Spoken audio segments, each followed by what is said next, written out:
Σε αυτό το βίντεο θα μιλήσουμε για το εργαλείο των ομάδων χρηστών και πώς το χρησιμοποιεί ένας εκπαιδευόμενος. Μια τέτοια ομάδα αποτελεί ένα υποσύνολο χρηστών του μαθήματος, οι οποίοι έχουν τη δυνατότητα να μοιράζονται την ίδια περιοχή συζητήσεων, τα ίδια έγγραφα, καθώς και τις ίδιες ομαδικές εργασίες. Ας πάμε στο εργαλείο Ομάδες Χρηστών. Στην αρχική οθόνη βλέπουμε τις διαθέσιμες ομάδες σε αναλυτική εμφάνιση. Υπάρχει διαθέσιμη και η εμφάνιση σε λίστα όπου εμφανίζονται λιγότερες πληροφορίες. Στο πάνω μέρος είναι οι ομάδες που δεν ανήκουν σε κατηγορία και από κάτω είναι οι ομάδες που ανήκουν σε κάποια κατηγορία ανάλογα με τις επιλογές του εκπαιδευτή. Ένα μήνυμα στην κορυφή μας ενημερώνει σε πόσες ομάδες μπορούμε να εγγραφούμε. Ας υποθέσουμε τώρα ότι θέλουμε να εγγραφούμε σε μια ομάδα. Για την εγγραφή σε μια νέα ομάδα χρηστών, εφόσον μας είναι επιτρεπτό, πατάμε στο εικονίδιο εγγραφή στο πλαίσιο της αντίστοιχης ομάδας. Αντίστροφα, όταν είμαστε εγγεγραμμένοι σε μια ομάδα και επιθυμούμε να απεγγραφούμε, πατάμε στο αντίστοιχο εικονίδιο απεγγραφή με κόκκινο χρώμα. Μετά την απεγγραφή εμφανίζεται ένα σχετικό μήνυμα ενημέρωσης. Όταν εγγραφούμε σε μια ομάδα, αυτόματα μεταφερόμαστε στην οθόνη εργαλείων της ομάδας. Στο δεξί πάνελ έχουμε πρόσβαση στα διαθέσιμα εργαλεία της ομάδας ανάλογα αν τα έχει ενεργοποιήσει ο διδάσκων. Αυτά είναι οι συζητήσεις, τα έγγραφα ομάδας, οι ομαδικές εργασίες και η αποστολή μηνύματος. Ας τα δούμε ένα-ένα αναλυτικά. Κάθε ομάδα έχει μια ξεχωριστή κατηγορία για επικοινωνία στο εργαλείο συζητήσεις.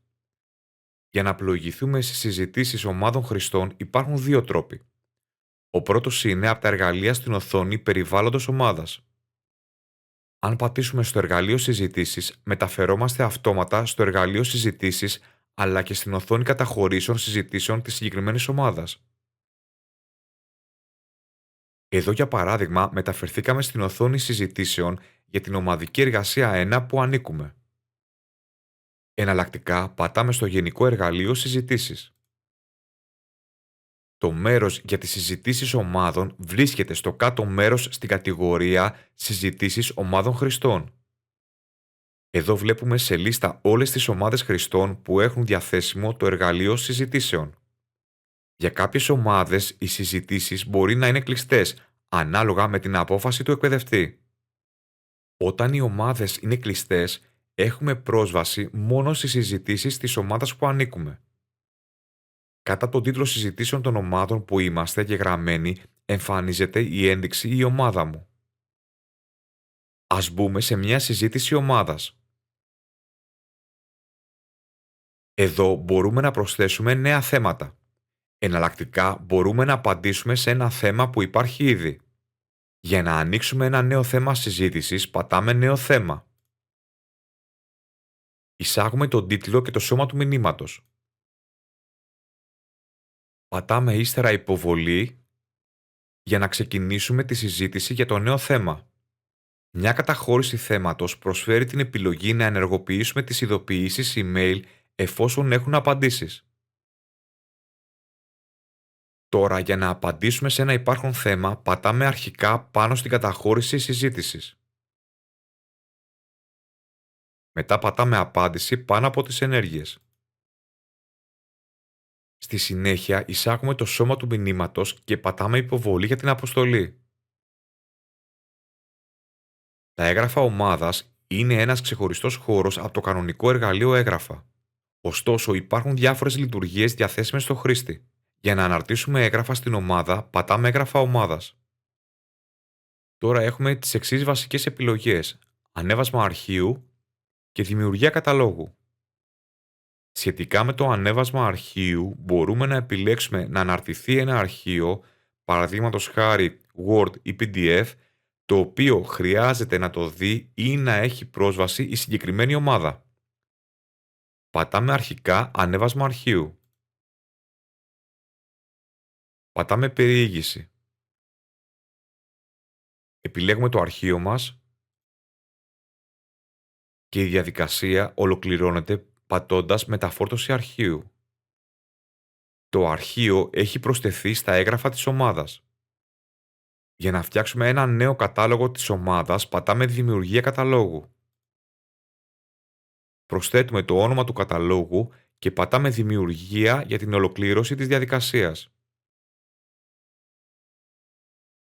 Για να μετακινήσουμε ένα έγγραφο μέσα στο φάκελο, πατάμε στο γρανάζι δεξιά της καταχώρησης και πατάμε «Μετακίνηση». Επιλέγουμε το φάκελο στον οποίο θέλουμε να μετακινηθεί το έγγραφο. Πατάμε «Μετακίνηση». Πάμε τώρα να δούμε τις ομαδικές εργασίες. Στα πλαίσια της ομάδας χρηστών και στην οποία ανήκουμε, ο εκπαιδευτής του μαθήματος μπορεί να αναθέσει μια ομαδική εργασία στην ομάδα. Η υποβολή της εργασίας είναι προαιρετική.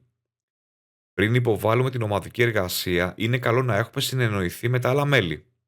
Για να υποβάλουμε ομαδική εργασία εκ μέρους της ομάδας, πατάμε από τα εργαλεία «Ομαδικές εργασίες». Στη συνέχεια εμφανίζονται στην οθόνη μας οι αναρτημένες ομαδικές εργασίες. Επιλέγουμε την εργασία στην οποία θέλουμε να αναρτήσουμε το αρχείο μας. Σύρουμε το αρχείο εργασίας στην ενεργή επιφάνεια ή επιλέγουμε περιήγηση για να εντοπίσουμε το αρχείο στο σκληρό μας δίσκο.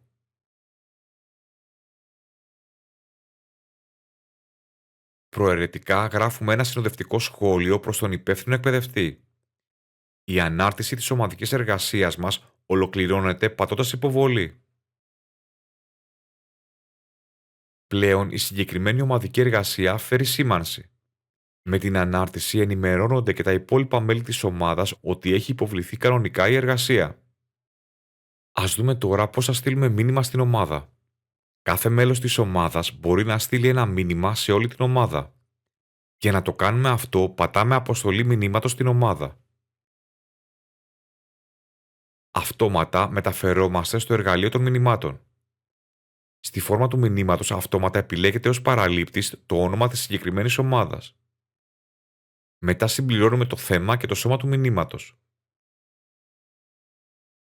Πατάμε «Αποστολή» για να σταλεί το μήνυμα. Το μήνυμα έχει προσθεθεί στις καταχωρήσεις μηνυμάτων.